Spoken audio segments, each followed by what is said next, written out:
Hello, all you wonderful fools. It's time for the Mizzah Tee Show. All aboard! Here we go, let's start the show. Hosted by Mizzah Tee. Nintendo video games are the favorite ones for me. News and reviews, some gameplay too. Battling drones is what I do. MIZZAH is the show by Mizzah Tee. It's the show by Mizzah Tee.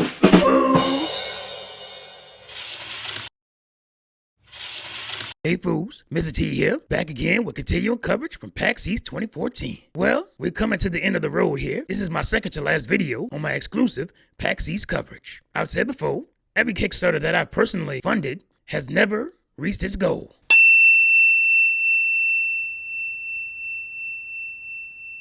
And unfortunately, it looks like my bad luck is striking again. It really pains me to say that, and I'm really sad. I'm really looking forward to this game, and I hope that somehow it can still get funded. Renegade Kid's Kickstarter for Coke County is quite short of its goal. So go ahead, fools, and pledge your support.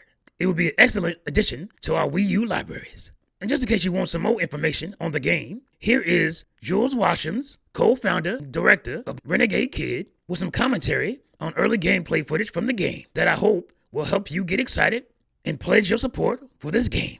If you're a fan of the Dementium games, it's a no-brainer. And speaking of Dementium, before I get into that, I'll show you a trailer from the original Nintendo DS game. This will help you get some idea of where Coke County will be headed, as Coke County is a spiritual successor to the Dementium 1 and Dementium 2 games on Nintendo DS. So here you go, fools. Enjoy.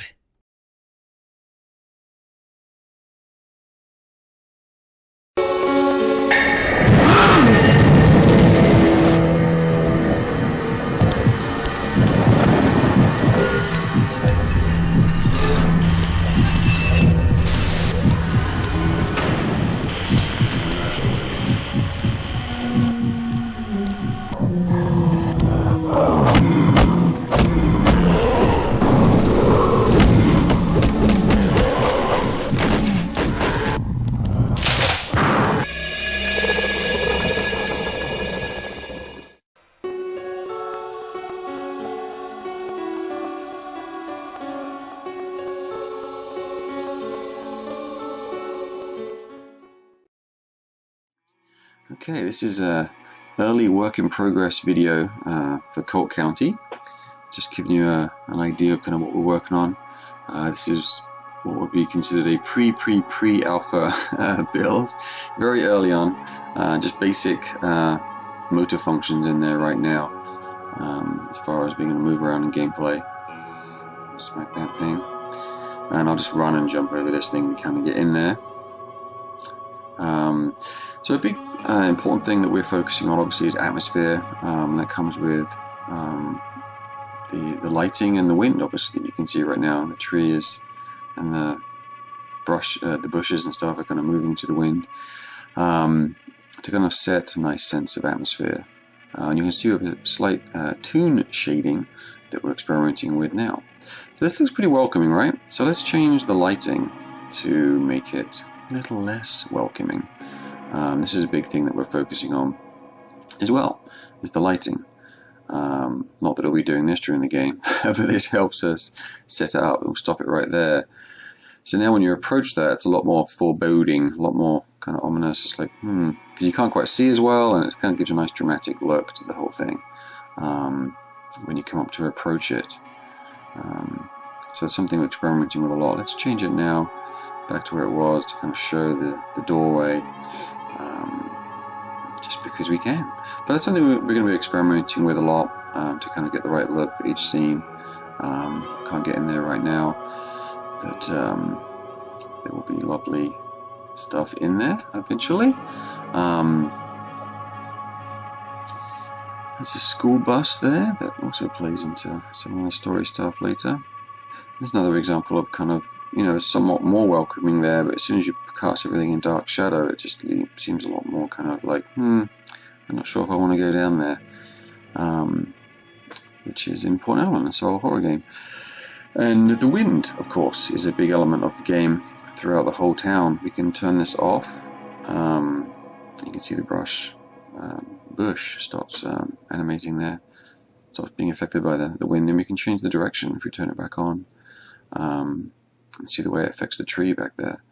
And we'll change the amount of kind of dust wind that's in different areas of the town, or even change it dynamically based on where you are and what's happening. It's an element that we definitely want to use to not only kind of give the game a unique feel, but also it kind of creates a sense of mystery to kind of what's going on and your limited kind of sight distance, which is an important element.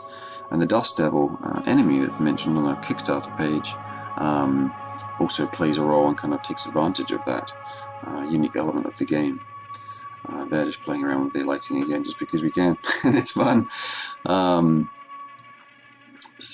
Yes, this is kind of what we have going right now. Obviously, we're going to continue having an entire town. This is just one kind of element of it, just showing the tree there moving in the wind. That's kind of dynamically being generated by the wind.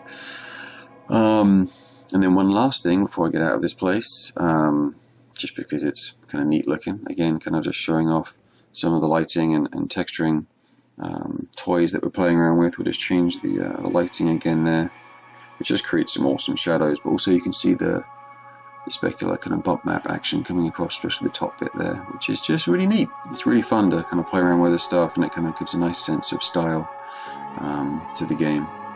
So there you go. So that was a quick look of one of the churches in Colt County. The way, hopefully this gives you a kind of quick glimpse of what we're working on.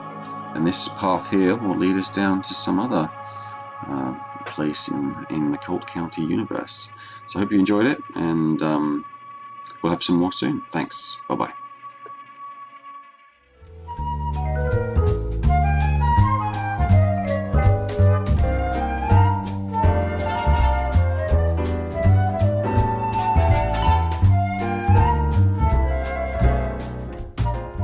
Oh yeah, one more thing. Play Nintendo, fools.